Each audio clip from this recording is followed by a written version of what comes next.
Pessoal, boa tarde, tudo bem? Faz, acho que em torno de 3 anos já que eu não posto absolutamente nada aqui, sumi, muita coisa aconteceu, estou de pijama, hoje estou em casa, né, do trabalho, porque fiz a extração de um dente e, tipo, tive algumas complicações e aí eu tive que ficar em casa. Não sei se eu vou conseguir ficar gravando vídeos aqui, eu tô tendo algumas dificuldades, pode ser que eu atualize vocês sobre muita coisa, porque acho que 3 anos tem muita coisa aí, né, pra contar. Na verdade, eu tava aqui lembrando do que aconteceu comigo.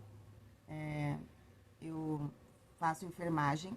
Na verdade, eu estou parada, né, dos estudos, porque tive vários problemas. Um deles foi passei por um estresse muito longo, muito difícil, e eu entrei numa depressão por conta do transtorno bipolar. Então, eu entrei na fase depressiva, então foi bem difícil. Mas não foi só isso, foi outros motivos também. E aí eu falo assim que o meu prontuário da época, ele é meio que, foi uma vontade de eu estudar, né? E também por tudo que aconteceu, ter que estudar e cuidar de outras pessoas. Mas, enfim, eu tava lendo aqui, eu tava lembrando, na verdade, eu fui buscar o meu prontuário. Meu prontuário basicamente é isso aqui, tá? São muitas folhas. Toda a minha evolução, né? Tudo basicamente o que aconteceu na época, porque depois disso eu tive outras intervenções cirúrgicas e tal, e aí, tipo, eu não consegui tirar os prontuários, eu tirei basicamente desse, porque eu queria entender. Depois de 8 anos, eu tô meio que entendendo a gravidade realmente do que aconteceu comigo. Eu vou ler aqui pra vocês a evolução do que aconteceu no dia. Para quem tem entendimento da área da saúde, enfermagem, médico, qualquer pessoa vai entender que o que realmente aconteceu comigo aquele dia, o fato de eu estar aqui hoje, é entender que a gente só morre quando chega a hora. Acho que é isso. Acho que a gente morre realmente quando chega a nossa hora. O que eu passei naquele. Acho que com o decorrer dos vídeos que eu fiz aqui, que eu tava meio que vendo os meus vídeos, e eu falei, meu Deus, quanto vídeo eu gravei, quanta coisa eu passei, quantas pessoas eu ajudei com a minha história em si, e quanto que eu evoluí nesse período. Eu vou ler aqui para que vocês entendam realmente o que aconteceu e fiquem meio que impactados, assim como eu, depois de um tempo, entendendo, né, mais sobre estudar e a fundo sobre a questão da saúde, né, a questão de, tipo, o quão grave foi. Então, eu vou ler basicamente aqui um pouco, para que vocês vejam que a gente só morre quando chega a hora, né?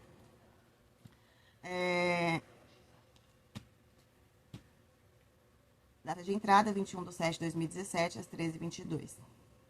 Helene Cristina Álvares Silva.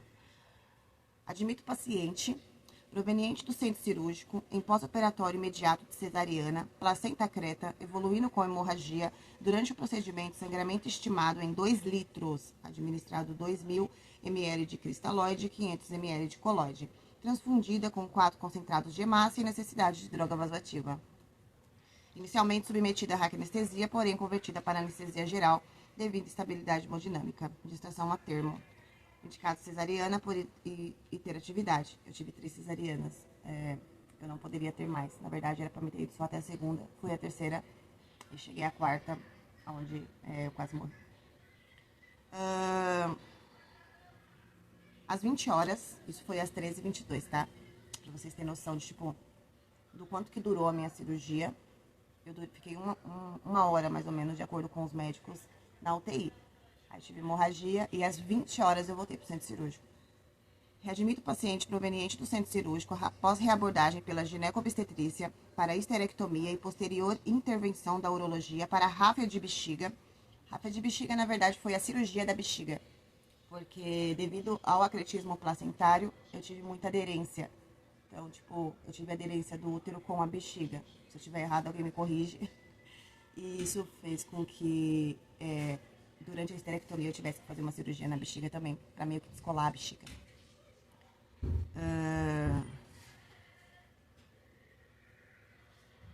Paciente, paciente da entrada em mal-estar geral, estável né?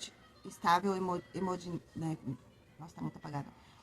Instável hemodinamicamente, em uso de drogas vasoativas em altas doses, que foram noradrenalina de 100 ml hora, e vasopressina de 40 ml/hora, sob intubação orotraqueal mais ventilação mecânica, mal perfundida e com, esse aqui é o que pegou mais, que é pupilas midriáticas e não fotorreagentes.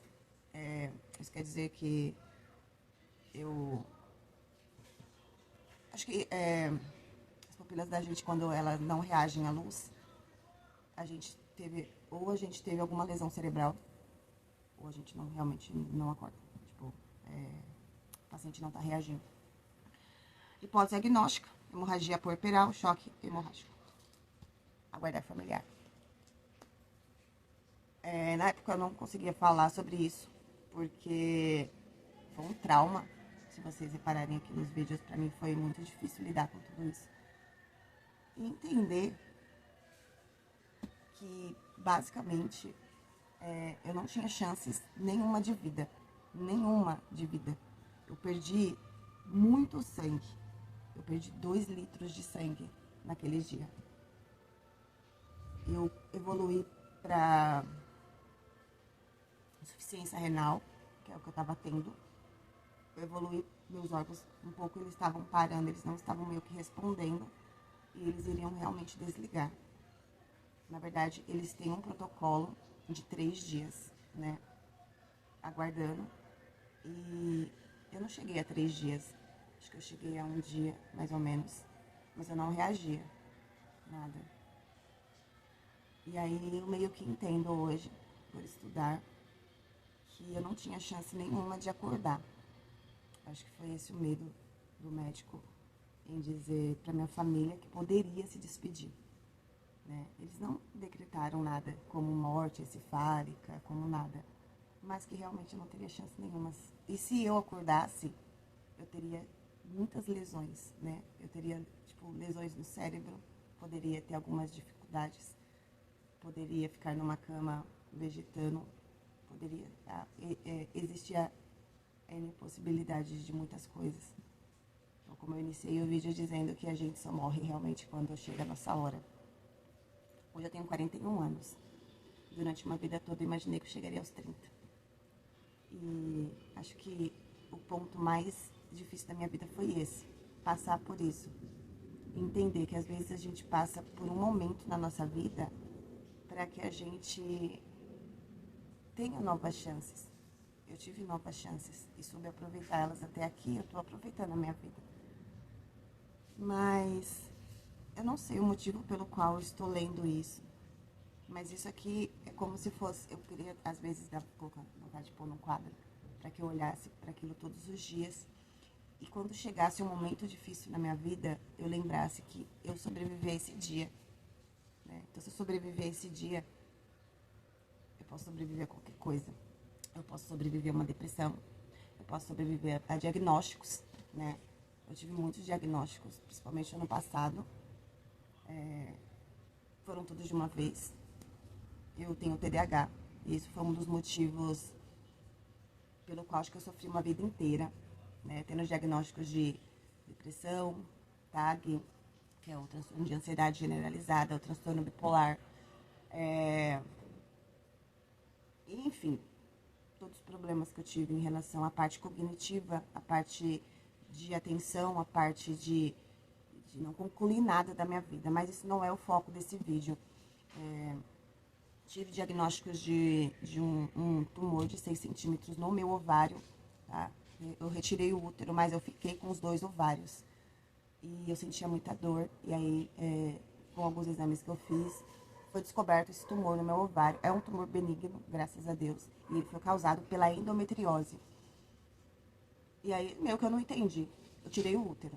Então, eu não teria nenhum problema mais. E aí eu descobri vários focos de endometriose após isso. E faço tratamento hoje. Fiz tratamento inicial por conta desse tumor para ver se diminuía. É um tumor benigno. O meu medo era que fosse um tumor maligno, mas as chances dele ser benigno era muito grande. Mas fiz todo um tratamento, tratei com hormônios, tratei com medicações, tratei com os exames de rotina. E tipo, foi como eu falei no início. A vida, ela me preparou nesse dia para várias coisas que eu passei e aguentei, e para várias coisas que posteriormente eu possa passar e venha olhar para cá e entender o que eu passei, o que eu sobrevivi, eu posso sobreviver a cada coisa. Eu acho que não importa o que você aí tá passando, é um momento, né? Acho que é um momento. Para mim foi um momento na época. Um momento difícil, um momento que a gente questiona a Deus, o porquê de estar numa cama, o porquê de não levantar, o porquê de não conseguir fazer as suas coisas simples da vida, que é andar, fazer xixi, comer sozinha, ter independência. Eu não tive. Então eu questionei muito minha vida naquela época. Hoje eu não questiono mais. Hoje eu apenas entendo que eu tive um período muito difícil, mas que me preparou para minha vida hoje. Foi bem difícil, mas que nada é impossível. Então, é que eu meio que me emociono, mas eu também esqueço as coisas. Às vezes, o TDAH, ele tá numa fase um pouco grave, porque eu tô esquecendo muitas coisas.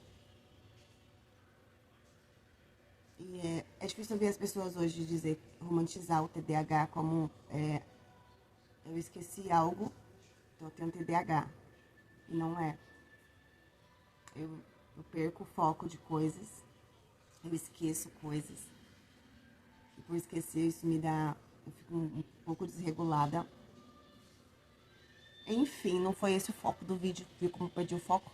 Perdi o foco novamente no vídeo. Tá. Então, eu vou tentar voltar um pouquinho aqui a gravar. Mas eu acho que é isso.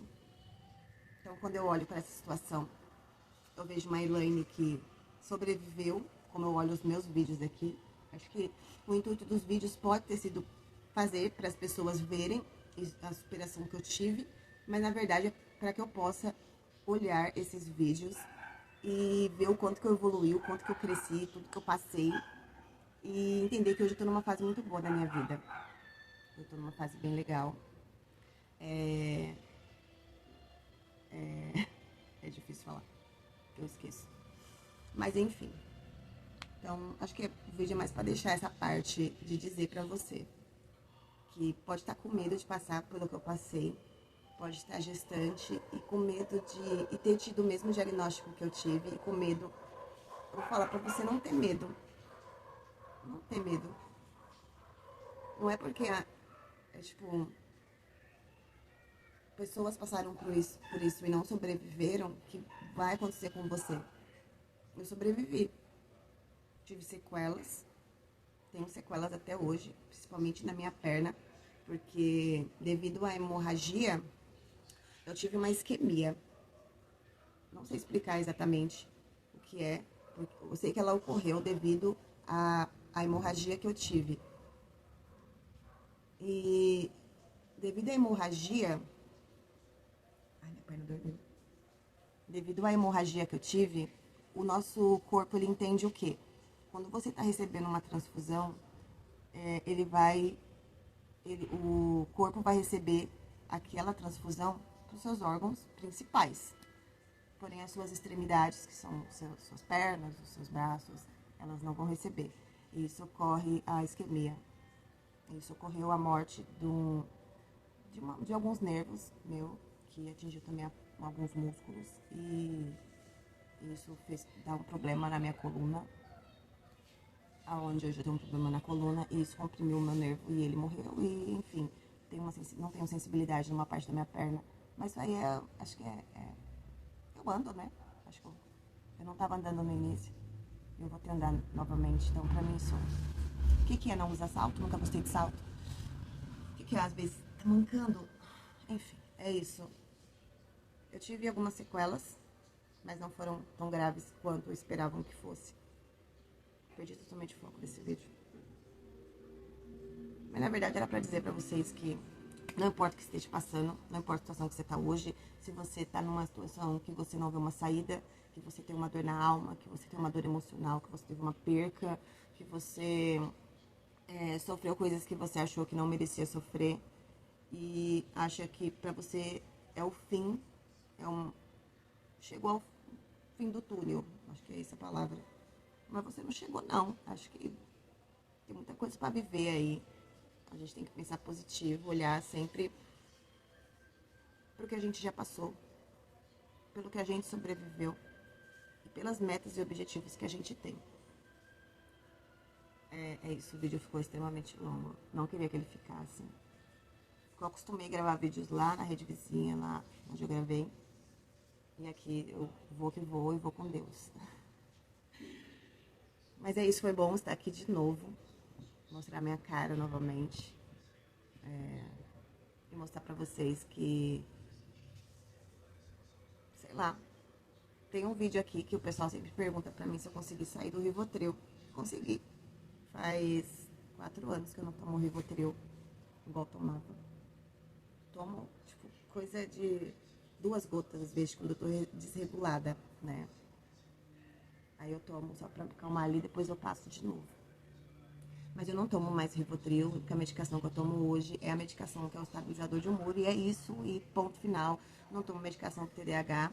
O médico receitou no início, mas ele é muito caro, e aí eu falei, eu tenho que lidar com isso sozinha.